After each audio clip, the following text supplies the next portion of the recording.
Hi everyone, and welcome to the Millennial Revolt, an independent political talk show that seeks to bring a different narrative than the stale one we have going on right now in the mainstream media. Today we are going to be talking about how neocons and neoliberals in our Congress is trying to actively sabotage détente with Russia so we can get on better terms with them, we can have a better relationship, so we can actually stop this military buildup that's happening on their border and, God forbid, a conflict that could possibly break out in the future. So there's so much to talk about, there's so much to get into, so let's just jump right into it. Since the election of Donald Trump, he has been consistent on this one issue because foreign policy is extremely important to me. Now, he has said numerous times and has continued to reiterate this point that he wants détente with Russia. We see on the Republican side the neocons, the usual people, John McCain, Lindsey Graham, as well as others working behind the scenes to actively torpedo any sort of détente that we may have. And we see this also with the neoliberals in Congress. We see Maxine Waters, Chucky Schumer, Nancy Pelosi, Dianne Feinstein. We see all of these people coming out saying basically that Trump is a Manchurian candidate, that the Russians interfered in our election. Mind you, they have still provided no proof. All of this is just accusations for them to justify on the Democrats' side why Hillary Clinton lost the election. I have gone over this so many times, it's just getting tiring to talk about, but Hillary Clinton did not have the support that people thought she had. If you were watching mainstream media, you would have thought that she had a groundswell of support. Women were going to support her, black people were going to support her, Hispanic people were going to support her, and that just wasn't the case. Her policy positions were nothing new. She didn't excite anyone. She brought nothing to the table. Her foreign policy record was atrocious, not to mention she was under FBI criminal investigation. She called black youth super predators. She instigated the whole birther movement back when she was running against former President Obama during the Democratic primaries back in 2008. So there's a whole lot of Hillary Clinton that the American people did not like. And with the Republicans, we see that they want to continue with the hawkish policy against Russia. Now, my issue is, and it continues to be, military buildup around the world. If you pay attention to the way the world's militaries are building up, it is very dangerous. We have currently a large military alliance, NATO, and I've said this multiple times on my channel. I believe NATO should have been disbanded when the Soviet Union collapsed. Or if not, it needs to be repurposed, and Russia must be admitted to reduce the possibility of ever having a conflict with Russia. But when you have the military buildup on their border, that is extremely dangerous. And given the anti-Russian hysteria that is currently engulfing one party in the United States, it's very worrying to people my age, because it's not the older generations that would ever be deployed in a military conflict. We will. So it's important that we do get on good terms, speaking terms, and a working relationship with a major superpower in the world. This is a bipartisan witch hunt. Both the Democrats and the Republicans are currently engaging in this Russian hysteria narrative that has taken over our media and has taken over some rationally sane people that I talk to. There has literally been unverified allegations. None of this has been verified. That President Trump has been compromised by Moscow. There has been no bipartisan pushback from influential political or media sources, and it's scary. During the Clinton campaign, which was exemplified by the New York Times columnist who wrote a piece, "The Putin Russian Regime in Trump," You know, you have MSNBC hosts and the unbalanced commentators at CNN. We all know that they are fake news. There is a growing McCarthyite slander that's been happening. I made a previous video last year talking about the media's McCarthyite tactics against Trump. And in that video, I said that the media is pushing a false narrative that Trump is a Kremlin agent, that he is a Manchurian candidate. They've been doing this for a while, but ever since he won the election, you have seen it ramped up. You see it both with conservative commentators and you see it with Democratic commentators, you see it with Republican lawmakers, and you see it with Democratic lawmakers. There is a hysteria within our country that if anyone says that we should have good relations with a major superpower that has as much nuclear weapons as we do, who is the only country who can rival us in this particular area, if we say let's talk to them, all of a sudden they are a Manchurian candidate. There's the enemy behind the gates. The United States has fallen, and a communist flag will be raised over the United States. It's damn near lunacy. These Cold War warriors are still stuck in the mindset that this is the 50s. The Soviet Union is dead and gone. Russia is a completely different place.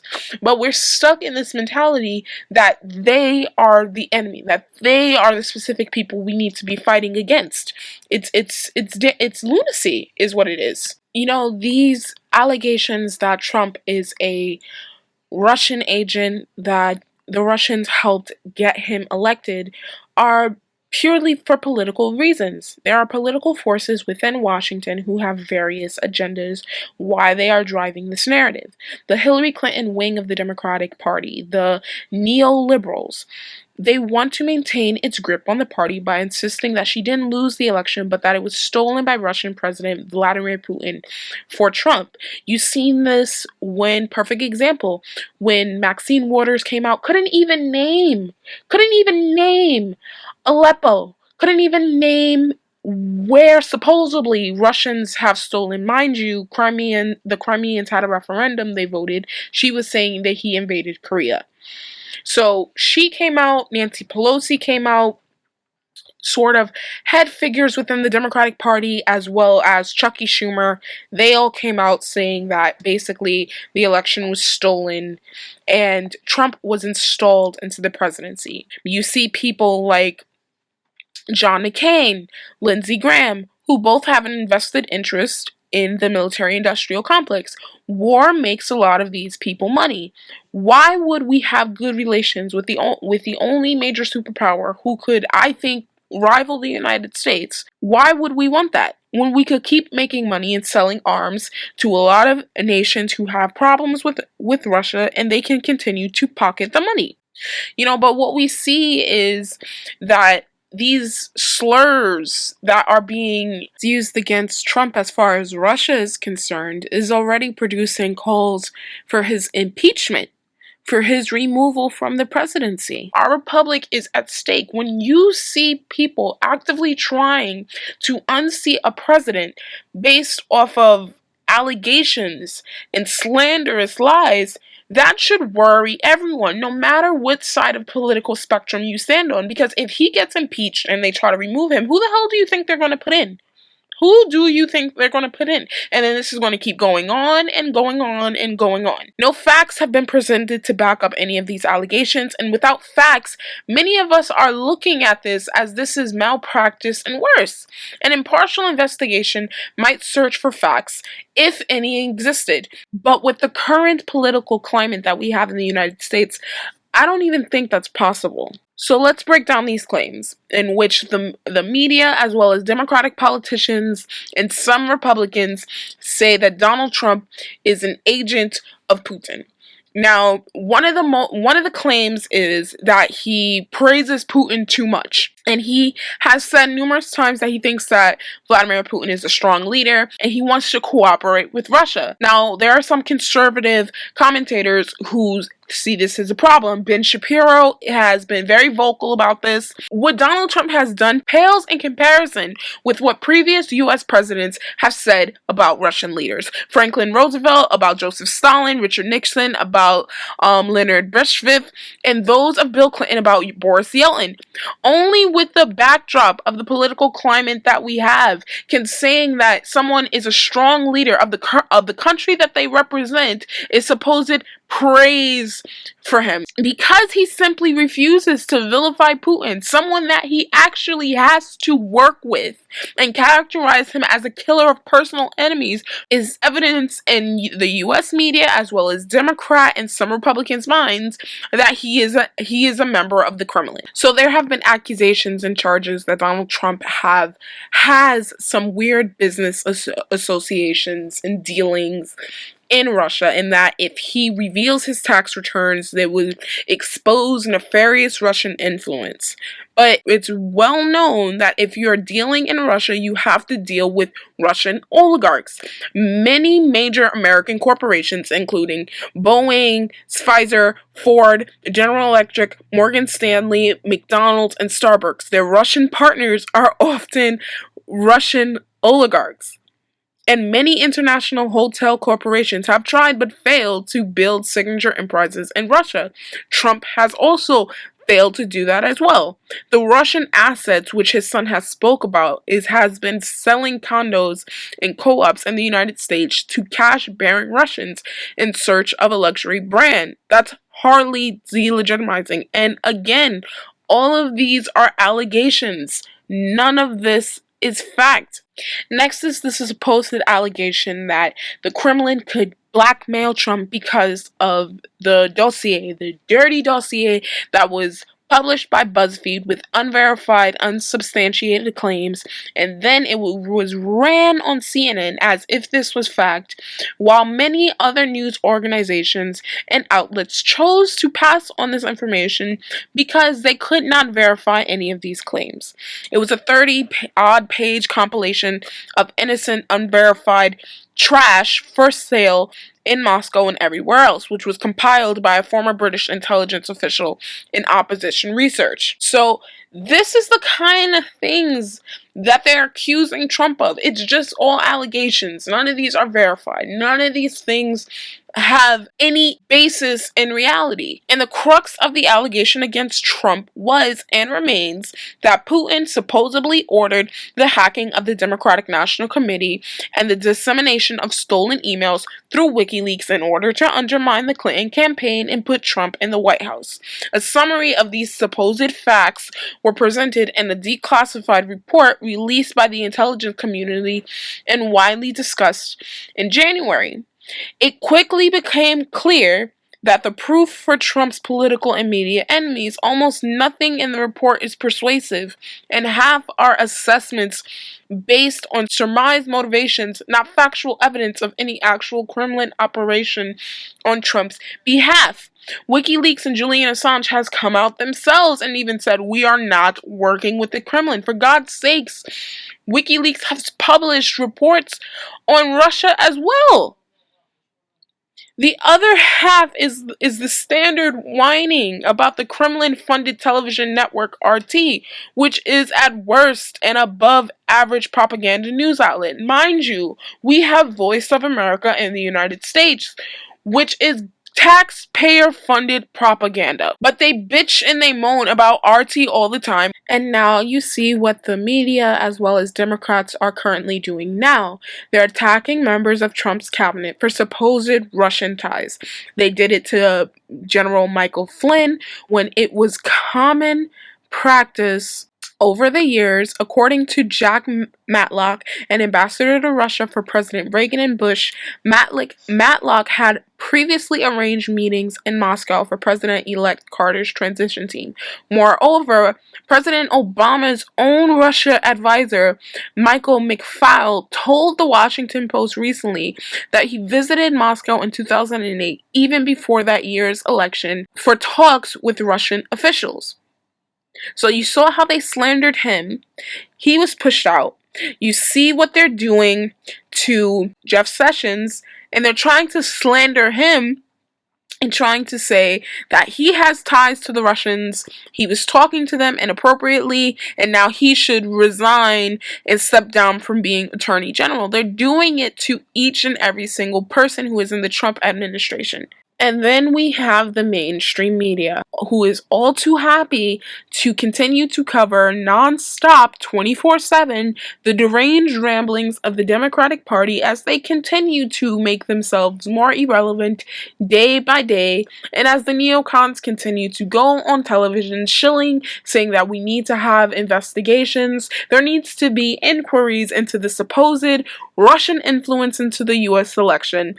Mind you, there was just reports released by WikiLeaks saying that the CIA under President Obama was spying on the French election, but no one wants to talk about that. I mean, it's the amount of hypocrisy from the US government and our senators never fails to amaze me about the bullshit that the American people will allow these people on the left and the right to continue to engage in while we say nothing and do nothing about it. That is what's so frustrating about this.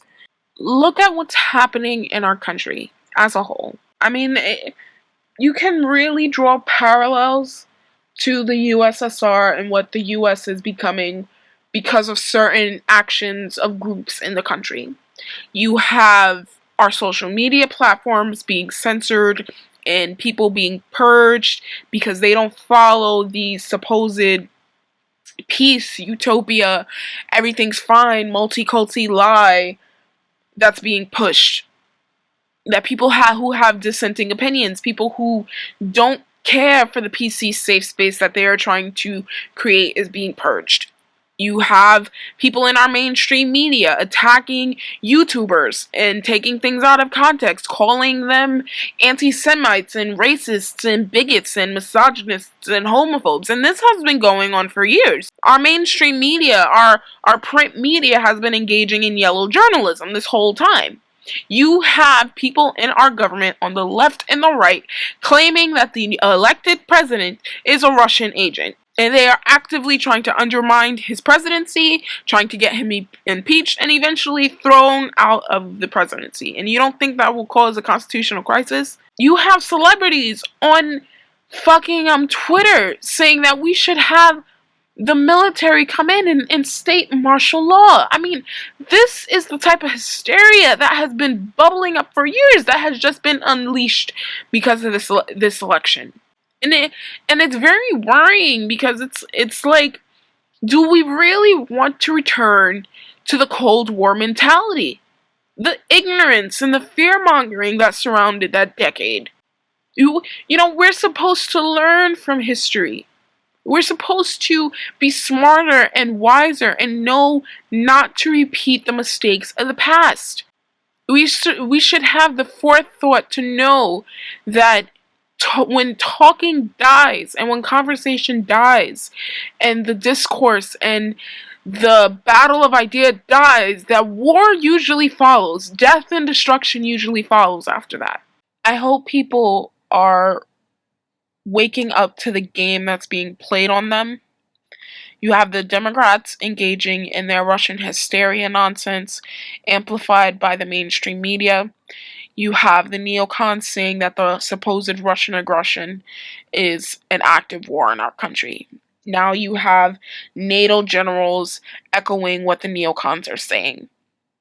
NATO is amassing on Russia's borders, and the way that the world's armies are moving doesn't bode well for our future. So I'm going to leave you guys with two quotes that I think are extremely relevant. History repeats itself, but in such cunning disguise that we never detect the resemblance until the damage is done. I'm the Millennial Revolt. Thank you guys so much for watching, and you have a wonderful day. Bye.